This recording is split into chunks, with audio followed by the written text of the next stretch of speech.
This is the story of the madman who ate human beings under the Oshodi Isolo Bridge, a man Lagos will never forget. In the late 1990s, people started talking about a mad man living under the Oshodi Isolo Bridge. At first, many ignored it. After all, Lagos is full of stories. But the drivers passing the bridge at night started seeing a man squatting strangely in the shadows. Sometimes he laughed, sometimes he talked to himself. Some said he never went out in the daylight, coming out only at night. The behavior was so strange that people began avoiding the bridge because something just felt off. What many didn't know at the time was that this mysterious madman was actually Clifford Orji, a man originally from Enugu State but moved to Lagos. He used to sell razor blades, but later, he stopped and claimed to be a shaman, a man with spiritual powers who could heal, talk to spirits, or perform rituals. To scare people away, he pretended to be insane.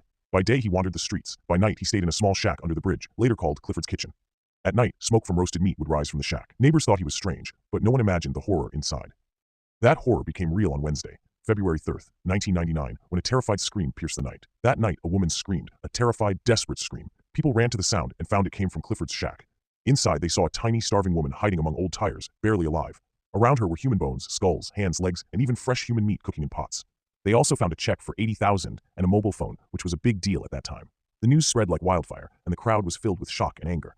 Minutes later, Clifford came back and saw people surrounding his tent. Fear showed on his face, and he tried to run, but the crowd caught him, beat him, and held him until the police arrived. Sadly, the woman, Awawu Lawal, later fell into a coma from the trauma and died. After Clifford was caught, the investigation grew bigger. Police discovered he was not acting alone. A man named Tahiru Aliyu, who lived nearby and was said to be Orji's friend, was also arrested. When they searched his shack, they found a 4-meter pit where victims had been kept before being killed and cooked. When questioned, Clifford gave chilling details. He said he could hypnotize women by blowing on their foreheads, making them follow him. He admitted having sexual relations with them until they fell into a coma, then killing and roasting them. Orji claimed he wasn't alone. 4 to 10 people helped him. Locals reported seeing luxury cars stop at the bridge, suggesting a network. Many victims' heads were missing, fueling rumors that body parts were sold for rituals or medicine. At a police briefing, Orji reportedly said, "I am not alone. I have been eating human meat for 7 years before coming to Lagos. It is part of our culture." Orji was taken to court on February 18, 1999, and sent to Kirikiri Maximum Prison on December 7, 2000. But justice never came. For nearly 12 years, his case never went to trial. Court dates kept changing, lawyers switched, and documents went missing. In prison, his mental health got worse. Guards said he argued with invisible people, walked endlessly in his cell, refused food, and screamed at night as if fighting enemies only he could see.